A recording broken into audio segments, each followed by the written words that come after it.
Hello everyone, my name is Brooke. I'm a registered nurse out of New York State, and I've been working on a cardiac telemetry and ICU step-down floor for about 2 years now.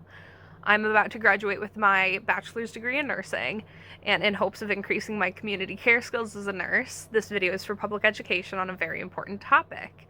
So, welcome to Risky Business, an educational video to help prepare and protect young women from sexually transmitted infections. Going through our agenda today, we will talk about the intended audience for this education, the importance of this education, an overview of sexually transmitted infections and some statistics, risks and costs associated with these infections, and risk factors for obtaining sexually transmitted infections. We will also review how to have safe sex, new technologies entering the STI field, and policies and their implications on sexual health. To begin, I want to outline the intended audience for this education. The research in this video is targeted for the most at-risk population, which appears to be young adult women ages 18 to 25. This population faces pressures of growing into adulthood while navigating the national sex culture and the college environments. Along with this, healthcare providers can gain useful educational material from the studies listed in this video for improving their patient education when meeting with this at-risk population. Why is this important? To start with, sex education for adolescents and young adults comes from a variety of platforms. Formal education is provided in school health classes, but a 2023 study from White et al. Found that TV content, movies, friends, and family have a more profound impact on personal knowledge of sex practices. While mass media has improved the public's opinion on sex and decreased the demonization of sex and reproduction, this platform does not always promote cohesive education. Along with this, lack of health literacy due to socioeconomic challenges limits the educational capabilities of individuals. Lack of healthcare experience limits health literacy and can be caused by societal stigmas, costs of healthcare, racial oppression, availability of resources, and legal restrictions. One more factor that makes this education important is the growing risk of multi-drug resistant organisms, or MDROs, which impact treatment availability for STIs. With the primary treatment measure for most sexual infections being antibiotics, the risk of these organisms growing resistant to these treatments makes prevention and early, thorough treatment more important than ever. Now, to provide an overview of our topic, let's talk about what sexually transmitted infections are.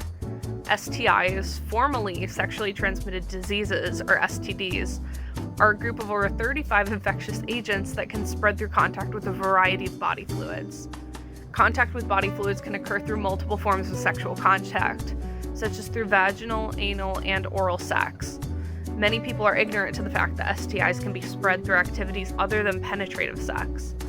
According to Gannon Liao and Holland Hall, the most commonly diagnosed STIs include syphilis, human papillomavirus or HPV, gonorrhea, chlamydia, herpes simplex virus, and hepatitis B.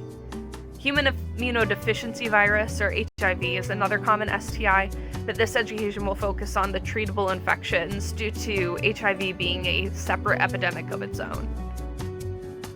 Statistics surrounding rates of STI infection are alarming. Canovo et al. Reported that worldwide, 357 million new cases of STIs occur annually for those ages 15 to 49. Within the United States, a whopping 20 million new cases happen every year, and of that 20 million yearly cases, about half of them are diagnosed in those ages 15 to 24. This displays how important it is to protect our young adults by better preparing them against the threat of STIs. Because young adult women in this population are prone to risky sex behaviors, per Levo et al.'s study, reaching this population could transform STI rates. STIs come with a lot of baggage.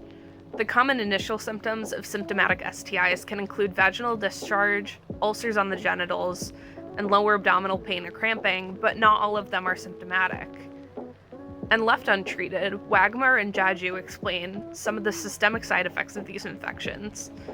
Neurological conditions can occur due to herpes encephalitis, or swelling of the brain due to infection reaching the nervous system. Sepsis, or bacteria in the blood, can occur if bacteria from genital infections break their way into the circulatory system. And pregnancy complications such as ectopic pregnancies, stillbirths, and infertility can occur due to tissue damage and prolonged inflammation. Along with physical repercussions, costs for STI treatments are also heightened due to the frequent infection rate. So in all, estimate that the lifetime cost of STI medical care in the United States is $16 billion. Gardner and Amanqua estimate that $742 million are spent every year on treating preventable STIs. The cost of treating STIs only increases if left untreated and the infection leads to systemic infections. A study from Gardner and Amanqua also found that individuals aged 19 to 24 are frequently participating in risky sex. But what entails risky sex? Ignoring the use of a condom is one of the riskiest behaviors that increases the likelihood of acquiring an STI. Condoms are available for men and women in different shapes and forms to protect each anatomical structure, and dental dams, or barrier films, are available to provide a protection between the mouth and genitals during oral sex. Male latex condoms, covering the penis, are the most common and effective form of barrier treatment. Gloves might even be recommended for those with open wounds on the hands while performing foreplay to prevent contact with possibly infected body fluids with your own skin. Along with protecting yourself in the act, protecting your partners by receiving regular STI testing is just as important. Asking your partners when the last time they were STI tested is also an important step in keeping yourself safe, and refusing sex due to lack of testing is a normal part of your autonomy. Risky sex also occurs more often in the college-aged young adult population because of the normalization of hookup culture. It is important for these individuals to explore their sexuality as part of growing into adulthood, but many of the common behaviors present in college hookup culture make it more risky. One common risky behavior is having sex while on drugs, including alcohol. Drugs can inhibit making sensible decisions about using protection and avoiding contact with body fluids. Along with this, the common practice of having multiple sexual partners throughout your growing years is normal, but puts individuals at a greatly increased risk for STI acquisition. Along with this, stigma from peers and parents can prevent people from receiving thorough sex education. Religious upbringing often demonizes sex outside of marriage and does not provide education on condom use, contraceptive use, or consent. Some other risk factors that can lead to catching STIs are drug use, specifically intravenous drugs due to shared blood, or reuse of needles, history of poor sex education, and inaccessibility to preventative measures such as condoms or primary health care. So enough about what makes sex risky. Let's talk about how to have safe sex. Before having sex with someone, it is appropriate and within your right to ask whether or not potential partners have received STI testing or if they have had an STI in the past. If having multiple partners, it is reasonable to have regular testing to avoid asymptomatic disease processes. Avoid the use of drugs and alcohol to ensure that both parties can give consent and are able to properly use barrier protection. Use barrier protection every time, no matter whether you're with a long-term partner or a quick fling. If concerned, try to find a group of supportive individuals to share sexual experiences with and ask for advice. Safe sex is about protecting yourself and your partner. STI testing is available through a variety of healthcare settings, such as the ones listed here. Insurance will often pay for routine testing at a yearly physical, and for those without insurance, low-cost tests can be acquired at community centers and Planned Parenthood locations. Overall, Planned Parenthood and college health centers are amazing resources for young women to help navigate the complicated world of sexual and reproductive health. In hopes of improving STI outcomes for all of those at risk, new technologies are constantly being developed. At-home rapid testing for STIs would provide low-cost, accessible testing outside of clinics. Individuals would be able to privately swab themselves per package instructions and deliver the specimens to local lab facilities for testing. Some of these swabs could also be used on the perineum, anus, and oral cavity to check for latent infection in places other than the genitals. A 2024 study from Orzer et al. Tested the effectiveness of STI self-swabbing kits and found that they were anywhere from 96 to 99% effective in diagnosing STIs. Their specimens were taken from the genitals, oral cavity, and anus, and all showed positive diagnostic results. Though home swabs are not yet FDA approved, continuing research presents hope in improving testing rates and decreasing time between diagnosis and treatment. Vaccinations for pre-exposure management of diseases are available for so many diseases, but STIs only have a few currently available, these being the HPV vaccine and hepatitis vaccines. Minimal development has been started on vaccines for other STIs, but there's talk about them in scientific literature. Multiple studies, along with the STI National Strategic Plan, have all studied public response to the existing HPV vaccine and the public's opinion on development of other vaccines. Plotnikov et al. In their 2020 study saw that 86% of those surveyed in sexual health centers would be interested in receiving vaccines for bacterial STIs such as syphilis, gonorrhea, and chlamydia. The biggest holdback for development and distribution of these vaccines is the historically low uptake of the HIV vaccine due to vaccine hesitancy or lack of knowledge. Overcoming these factors will increase the available protective measures for young adults against the disease.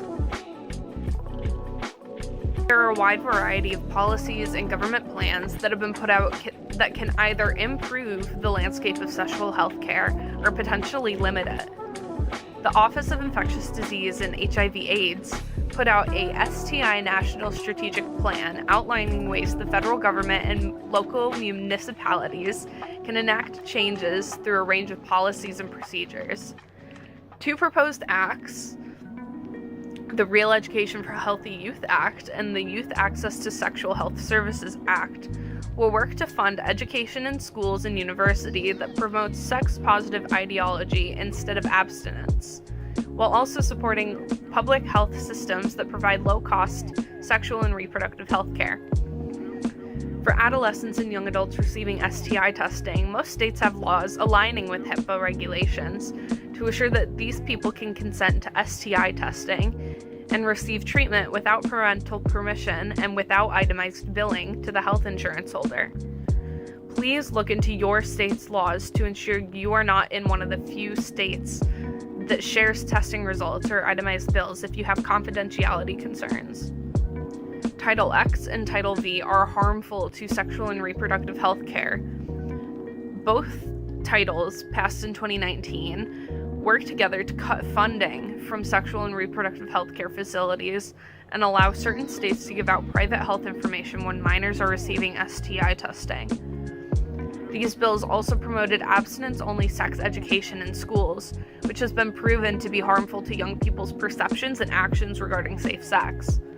Along with this, though Title IX has done wonders in keeping college students safe from sexual harassment and sexual discrimination, work needs to be done to improve its implications for STI care and monitoring. Thank you all for staying with me through this intimate topic of important education. With any questions about treatment, testing, or prevention, you can contact your primary healthcare provider, or even look at the Planned Parenthood website, which links to many valuable educational resources. For questions about this presentation or any of the articles found in this research, please feel free to contact me. I will put the reference list down in the description, and my email is here on screen. Thank you guys so much, and keep yourselves safe. It's your right.